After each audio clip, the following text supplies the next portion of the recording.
심지어 그렇게 워라밸을 강조해왔던 제 은행생활 9년 역사상 처음으로 지점장님한테 야근을 해야 된다라는 말을 제 입으로 먼저 꺼냈습니다. 네, 안녕하세요. 본캐가 백수인 부동산 크리에이터 뭉쌤 인사받고 시작하겠습니다. 예, 오랜만입니다, 여러분들. 자, 오늘은 말이죠.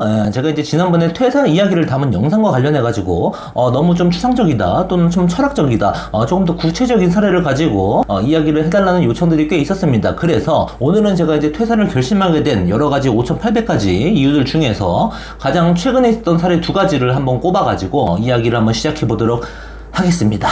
자, 첫 번째 이유는요, 제가 이제 과장으로 승진하고 나서 겪은 일이거든요. 은행에서는 이제 과장부터 책임자라고 해서 정기적으로 책임자 회의를 진행을 합니다. 지점마다 빈도의 차이는 있겠지만은 대부분의 지점에서 지점장님부터 이제 막내 과장까지 모여가지고 책임자 회의를 진행을 하고요. 어느 날 이제 제가 회의를 들어갔는데, 지점장님이 저보고 이제 문 과장은 회의 시간에 들어오는데 노트하고 펜도 준비를 안 해오냐라고 한마디 하시더라고요.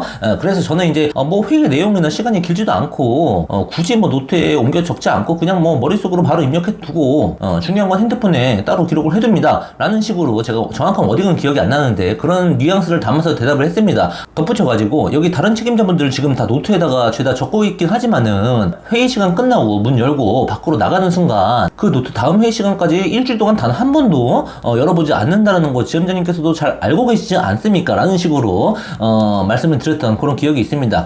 그 순간 이제 뭡니까? 이제 3초에서 한 5초 정도 해가지고 분위기 이제 쫙 해가지고 아시죠, 여러분들? 정적 흐르는 거. 그래서 이제 이거를 이제 어떻게 반응을 해야 될지 모두가 이제 벙쪄 있는 그런 상황이 만들어졌는데, 다른 책임자 한 분이 이제 슬며시 저한테 펜하고 연습장을 한 장 찢어서 건네주시더라고요. 그 덕분에 그 당시에 어색하고 불편했던 상황은 일단 마무리가 되었습니다만은 그 뒤로는 회의 시간마다 저도 노트와 펜을 가지고 들어갈 수밖에 없었어요. 물론 저는 회의 시간에 그 펜과 노트를 단 한 번도 사용하지는 않았습니다. 뭐랄까요, 약간 요즘 같은 세상에는 노트와 펜으로 진행하는 회의가 굳이 필요가 없고 그저 오래된 낡은 문화의 하나일 뿐이다 라는 게 이제 제 마인드였고, 그래서 그 펜과 노트를 사용하지 않는 게 그 당시에 제가 이제 회의 시간에 들어가서 이분들한테 할 수 있는 어떤 최소한의 반항이었던 거지요. 예. 하여튼간 이제 이때 뭔가 이제 퇴사를 서둘러야겠다라는 확신을 갖게 되었습니다. 제가 이제 저번 영상에서도 이야기를 했지만은 이미 거대해질 대로 거대해진 조직이 가진 어떤 무거운 관성이라는 거는 개인의 힘으로 바꾸기에는 너무나 역부족이다라는 것을 다시 한번 느낄 수 있었던 그런 계기가 아니었나 생각을 하고요.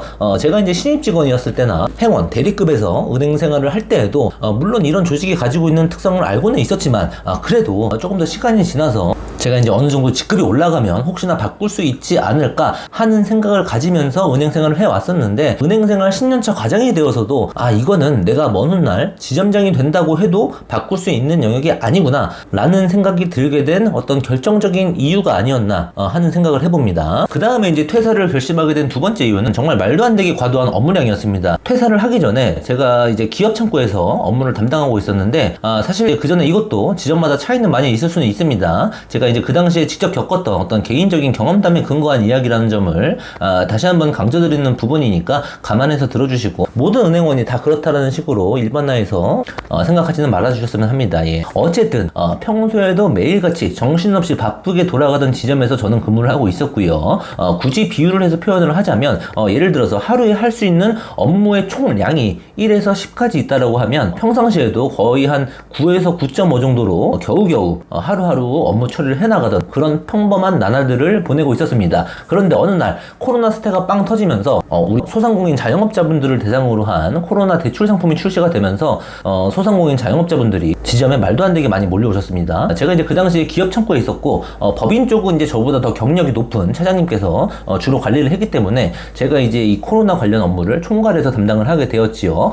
이 코로나 대출 상품이 단순히 은행에서만 진행하던 상품만 있던 것이 아니라 정책자금, 신용보증재단, 신용보증기금 등과 같이 다양한 기관들이 연계된 상품들이어서 가지고 상품들마다 구조가 다 틀리고 지역마다, 은행마다도 모든 것들이 다 틀렸어요. 심사 기준도 다 다르고 대출 한도도 다르고 금리도 다르고 모든 게 다 달랐습니다. 여하튼 정도의 차이는 있었지만 거의 1년 넘게 자영업자분들이 이제 몰려왔던 거고요. 그분들은 이제 제가 상담을 하고 서류를 받고 미비된 서류를 보완해오라고 안내 안내를 해드리고 심사를 하고 승인을 받고 실행을 하고 심사가 거절되면 거절 사유 또 안내를 해드리고 또 다른 대안이 있는지 찾아드리고 이런 업무를 정말 계속해서 반복했던 거예요. 그런데 코로나 사태가 터지기 전에, 그러니까 아까 말씀드린 평범한 나날들을 보내고 있던 그 날들에도 이미 내가 하루에 최대한의 능력치로 해낼 수 있는 10이라는 절대적인 업무량 중에서 9에서 9.5 정도의 수준의 업무를 하고 있었던 상황이었잖아요.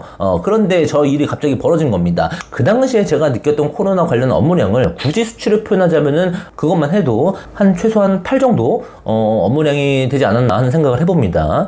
물론 다른 직원들이 많이 도움을 주었습니다. 기본적인 통장 개설부터 모바일 뱅킹 신규 가입이라든지 여러 가지 이제 부수적인 업무들을 다른 직원들이 대신 도맡아서 해주었기 때문에 그나마 제가 이제 1년 넘게 버틸 수 있었던 것이 아닌가 생각을 하고요. 하지만 이제 저는 그 당시에 계속 예민한 상태였거든요. 식사를 할 때도 그 사람 심사했나? 서류 가져오기로 했는데 왜 안 오지? 이분은 왜 대출을 신청해놓고 갑자기 폐업을 한 걸까? 계속 생각을 하고 퇴근하고 나서 집에 와서도 누워가지고 내일은 또 누구누구 대출 실행을 해줘야 되지? 이분은 수요일까지 돈이 필요하다고 했는데 왜 재단에서는 아직까지 보증서를 안 끊어주지? 이런 생각들을 하면서 잠이 들고 잠을 거의 못 잤어요. 이게 이제 반년 넘게 거의 1년 가까이 지속이 된 거였고 말만 9시 출근, 6시 퇴근이었지 워라밸이 없었습니다. 그리고 또 규정이 계속 수시로 바뀌었어요. 코로나 대출 관련된 상품 자체가 워낙에 이제 급하게 내놓은 상품들이고 또 수많은 기관들이 다 엮여 있다 보니까 각 기관의 담당자들도, 그러니까 업무적으로 이렇게 협조가 돼야 되는 부분들이 있는데 그 각 기관에 있는 담당자들도 어떤 그 상품의 세부적인 내용을 인지하지 못할 때도 많고 여하튼 말도 안 되게 어려운 그런 상황들이었습니다. 근데 진짜로 더 빡치는 건 뭐냐면 제가 이제 예를 들어서 점심시간 같을 때 자리를 비우잖아요. 그러면 이제 코로나 대출 관련 고객이 오면 담당자가 지금 자리에 없다면서 점심시간 끝나고 다시 오라고 안내를 해주고 있다는 거예요. 심지어는 제가 휴가를 가게 되면 담당자가 휴가라서 휴가를 복귀하는 날에 다시 오시라고 안내를 하고 있더라고요. 그러니까 아무도 그 지점에서 일하던 직원들 중에 아무도 그 코로나 관련 업무하고 엮이고 싶어하는 사람이 없었던 거예요. 최소한 대출 신청서라도 받아주고 신분증 복사라도 해주고 고객이 가져온 기본적인 서류만 받아놔줘도 저한테는 도움이 되는데 주변 동료들이 그걸 몰라서 안 해주는 게 아니거든요. 차라리 제 옆에 신입 직원이 있었다면은 몰라서 그랬나 보다 하고 내가 없을 때 코로나 담당 업무가 오면 이렇게 저렇게만 좀 해놔줘 라고 제가 시키면 될 텐데 오히려 저보다 더 경력도 많고 직급도 높은 분들이었는데 본인들이 어떻게 하면 제가 조금이라도 더 수월하게 업무를 처리할 수 있는지를 다 알고 계신 분들인데 그냥 엮이고 싶지 않았던 거예요. 왜냐면 한번 엮이는 순간 본인들도 그 업무를 담당하게 될까 봐서요. 무슨 말인지 아시겠죠? 그런 사람들한테 무슨 말을 제가 하겠습니까?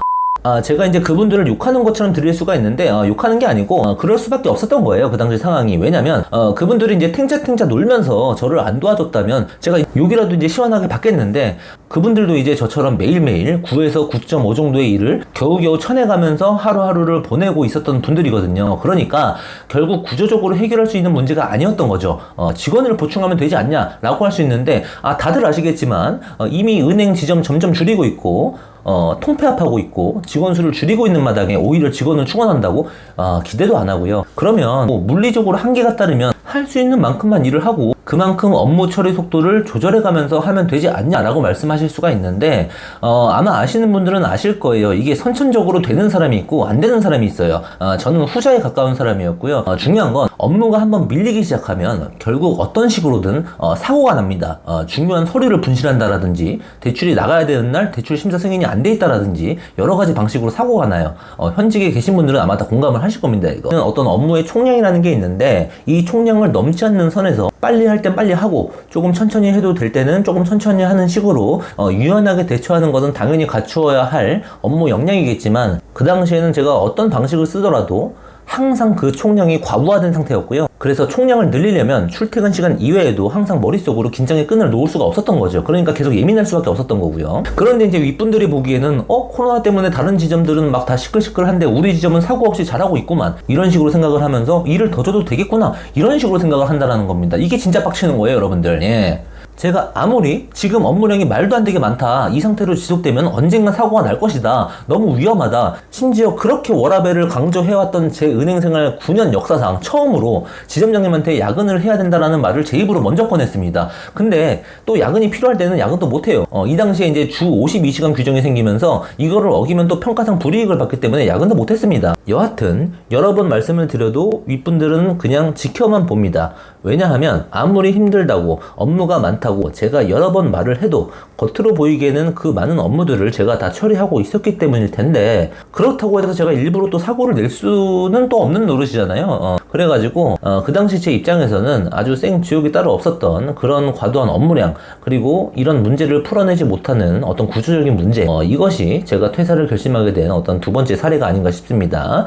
이상으로 퇴사를 결심하게 된 이유 5,800개 중에서 두 개의 사례를 한번 풀어봤습니다. 사실 이제 퇴사를 결심한 본질적인 이유는 이미 1편에서 다 말씀을 드렸고, 오늘 준비한 영상과 같이 구체적인 사례들을 가지고 이야기를 하자면 사실 끝도 없이 이어질 텐데, 너무 이제 앓는 소리만 하는 것 같아가지고 다음번에는 은행을 다니면서 좋았던 것들도 함께 정리를 해서 업로드를 해볼까 생각 중입니다. 여러분들 생각은 어떠신지, 다음번 영상에서도 앓는 소리를 더 해볼까요? 아니면 좋았던 점을 한번 이야기를 해볼까요? 댓글을 남겨주시면 참고해서 영상을 만들어 보도록 하겠습니다. 예, 그럼 오늘 하루도 고생하셨습니다.